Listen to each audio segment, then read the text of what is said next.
اعوذ باللہ من الشیطان الرجیم بسم اللہ الرحمن الرحیم السلام علیکم ورحمۃ اللہ وبرکاتہ۔ ہم اللہ اور رسول اللہ سے محبت کے دعوے دار ہیں، مگر تہجد کے لیے اٹھنا ہمارے لیے محال ہے۔ وی لو اسلام بٹ رات کے آخری حصے میں جاگنا ڈیفیکلٹ ہے۔ یہ کیسی محبت ہے؟ داڑھی رکھنا، برقع پہننا، دین سیکھنا، نعت خوانی کرنا، محافل سجانا، مگر قیام اللیل ڈیفیکلٹ ہے۔ ہمیں معلوم ہے ہمیں قبر نے دبانا ہے، ہمیں معلوم ہے ملک الموت کو دیکھنا ہے، ہمیں معلوم ہے میدان محشر میں کوئی سایہ نہیں ہوگا سوائے رب کے عرش کے۔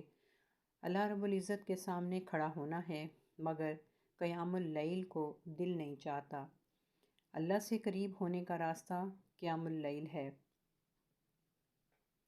نمازیں پڑھتے ہیں، سجدوں میں سر رکھتے ہیں، اللہ انہیں دیکھ کر خوش ہوتا ہے۔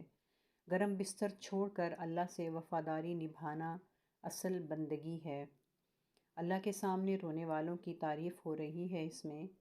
حدیث مبارکہ ہے، قیام اللیل کو تھام کے رکھو، بے شک جان لو تم سے پہلوں کا طریقہ تھا۔ اللہ کے قریب ہونے کا ذریعہ ہے، اور یہ گناہوں سے روکتا ہے اور گناہوں کو دھو ڈالتا ہے۔ یہ جسم سے بیماریوں کو نکال کر پھینک دیتا ہے۔ سورہ مزمل میں قرآن مجید میں بتایا گیا ہے، اے چادر لپیٹنے والے محبوب، رات کو قیام فرمائیں، مگر تھوڑی رات، آدھی رات یا اس سے کچھ کم کر دیں یا اس پر بڑھا دیں، اور قرآن خوب صاف صاف پڑھیں۔ بے شک ہم عنقریب آپ پر بھاری کلام نازل فرمائیں گے۔ یقیناً رات کا اٹھنا نفس پر قوی دباؤ ڈالتا ہے، اور اس وقت بات بہت سیدھی نکلتی ہے۔ بے شک دن میں آپ کے لیے بہت مصروفیات ہیں، اور آپ اپنے رب کے نام کا ذکر کرتے رہیں اور سب سے الگ ہو کر اسی کے ہو کر رہیں۔ وہ مشرق اور مغرب کا رب ہے، اس کے سوا کوئی معبود نہیں، تو آپ اسی کو اپنا کار ساز بنائیں۔ دنیا کے ہر غم کا علاج تہجد میں ہے، ہر بیماری کا علاج، ہر مصیبت کا علاج، ہر تکلیف کا علاج اسی میں ہے۔ قیام اللیل is shortcut way to the pleasure of Allah. Allah کے نیک بندوں کے پہلو بستروں سے جدا رہتے ہیں، اور رب کو منانے کے لیے رب کی بارگاہ میں حاضری دیتے رہتے ہیں۔ قیام اللیل اللہ کے قریب ہونے کا بہترین راستہ ہے۔ حدیث مبارکہ ہے، انسان اللہ کے سب سے زیادہ قریب سجدے کی حالت میں ہوتا ہے۔ ایک اور حدیث مبارکہ ہے، انسان رات کے آخری حصہ میں اپنے رب کے قریب ہوتا ہے، لہٰذا اس اپرچونٹی کو ضائع نہیں کرنا۔ گناہوں کو دھونے کا باعث بنتی ہے قیام اللیل۔ طاؤس بن ابن کیسان الیمنی بڑے فیمس تابعی فرماتے ہیں، صحابہ میں سے میں نے کسی کو نہیں دیکھا کہ وہ رات آخری حصہ میں سو رہے ہوں۔ مدینہ منورہ میں ہر گھر میں ارلی ان دا مارننگ اٹھنے کا رواج تھا۔ ساری دنیا سو رہی ہوتی ہے، صرف مسلمان رات آخری حصہ میں جاگ کر اللہ سے محو گفتگو ہوتا ہے۔ تنہائی میں رب کو یاد کرنے کا بہترین وقت رات کا آخری حصہ ہے۔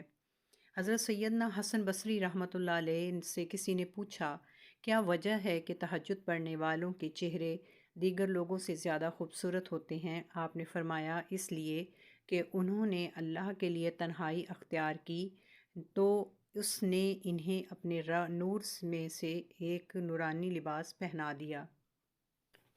اللہ رب العزت نے سیدنا داؤد علیہ السلام کی طرف وحی فرمائی، اے داؤد، وہ شخص جھوٹا ہے جو مجھ سے محبت کا دعویٰ کرے، لیکن جب رات آئے تو وہ نیند کی آغوش میں چلا جائے۔ کیا محبت کرنے والا اپنے محبوب کے ساتھ خلوت کو پسند نہیں کرتا؟ حضرت سیدنا عبداللہ بن مبارک نے دو اشعار پڑھے، اذا ما اللیل اظلم کبدوہ فیسفروا عنہم وہم رقوع اطار الخوف نومہم فقاموا واہل الامن فی الدنیا ہجوع۔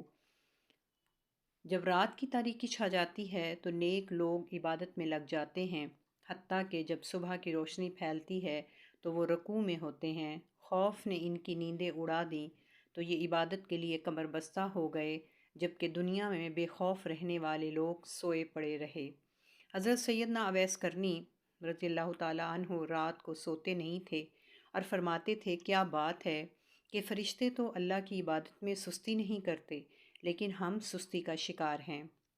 حضرت سیدنا ابو صفوان بن عوانہ رضی اللہ عنہ فرماتے ہیں، اس سے زیادہ خوبصورت کوئی منظر نہیں کہ ایک شخص سفید لباس پہنے چاند کی روشنی میں نماز میں مشغول ہو اور ایسا لگے جیسے وہ کوئی فرشتہ ہے۔ حضرت سیدنا حسن بصری رضی اللہ تعالیٰ عنہ فرماتے ہیں، اس امت میں شہزادی کونین خاتون جنت حضرت سیدنا فاطمۃ الزہرا رضی اللہ تعالیٰ عنہا سے بڑا عبادت گزار کوئی نہیں گزرا۔ آپ صبح تک قیام فرماتی تھیں، یہاں تک کہ آپ کے پاؤں سوج جاتے تھے۔ حضور نبی کریم رحمت للعالمین صلی اللہ علیہ وآلہ وسلم نماز میں اس قدر طویل قیام فرماتے کہ مبارک قدموں پر ورم آ جاتا، حالانکہ آپ کے طفیل امت کے اگلے پچھلے گناہ بخش دیے گئے، نیز دوران نماز آنسوؤں کے قطرے بارش کی طرح جائے نماز پر گرتے تھے۔ حضرت سیدنا ابراہیم کے خوف کا یہ عالم تھا کہ آپ کے دل سے دھڑکنے اور جوش مارنے کی آواز سنائی دیتی تھی۔ جب بلند مقام و مرتبے کے باوجود سیدنا ابراہیم علیہ السلام کے خوف کا یہ عالم ہے، تو پھر تعجب ہے کہ گناہوں سے آلودہ شخص کا دل کیسے مطمئن اور بے خوف ہو جاتا ہے۔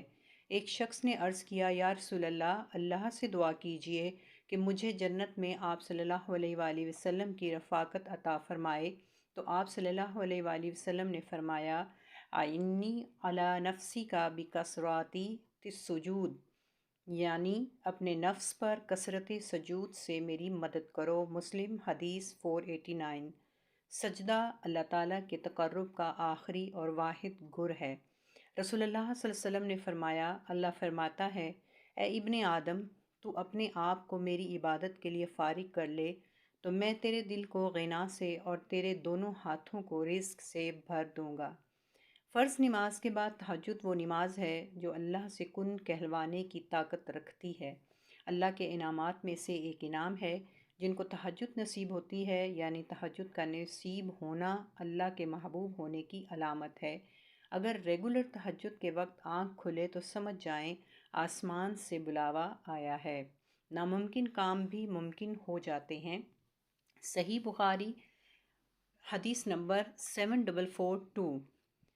حضرت طاؤس نے حضرت ابن عباس رضی اللہ تعالیٰ عنہما سے روایت کی ہے کہ اللہ کے محبوب نبی کریم صلی اللہ علیہ وسلم جب رات کو تہجد پڑھتے تو یوں عرض گزار ہوتے، اللہم ربنا لک الحمد انت قییم السماوات والارض ولک الحمد انت رب السماوات والارض ومن فیہن ولک الحمد انت نور السماوات والارض ومن فیہن انت الحق والساعۃ حق اللہم لک اسلمت وبک آمنت وعلیک توکلت والیک خاصمت وبک حاکمت فاغفر لی ما قدمت وما اخرت واسررت واعلنت وما انت عالم به منی لا الہ الا انت۔ اے اللہ، اے ہمارے رب، سب تعریفیں تیرے لیے ہیں، تو آسمانوں اور زمین کا قائم رکھنے والا ہے۔ سب تعریفیں تیرے لیے ہیں، تو آسمانوں اور زمین اور جو کچھ ان کے اندر ہے سب کا رب ہے۔ تمام تعریفیں تیرے لیے ہیں، تو آسمانوں اور زمین اور جو کچھ ان میں ہے ان کا نور ہے۔ تو سچا ہے، تیری بات سچی ہے، تیرا وعدہ سچا ہے، تیرا دیدار حق ہے، جنت حق ہے، جہنم حق ہے، قیامت حق ہے۔ اے اللہ، میں نے تیرے حضور گردن جھکا دی اور تجھ پر ایمان لایا اور تجھ پر بھروسہ کیا اور تیری مدد کے ساتھ جھگڑا اور تیرے حکم سے میں نے فیصلہ کیا، بس جو میں نے پہلے کیا اور بعد میں کروں، چھپا کر کیا یا اعلانیہ کیا، اسے معاف فرما دے، جو کہ تو مجھ سے بہتر جانتا ہے۔ نہیں ہے کوئی معبود مگر تو۔ دعا ہے، اے سب سے بڑھ کر رحم فرمانے والے، ہمیں غافلوں میں شامل ہونے سے بچا، نماز کے معاملے میں ہماری مدد فرما۔ وآخر الدعوانا ان الحمد للہ رب العالمین۔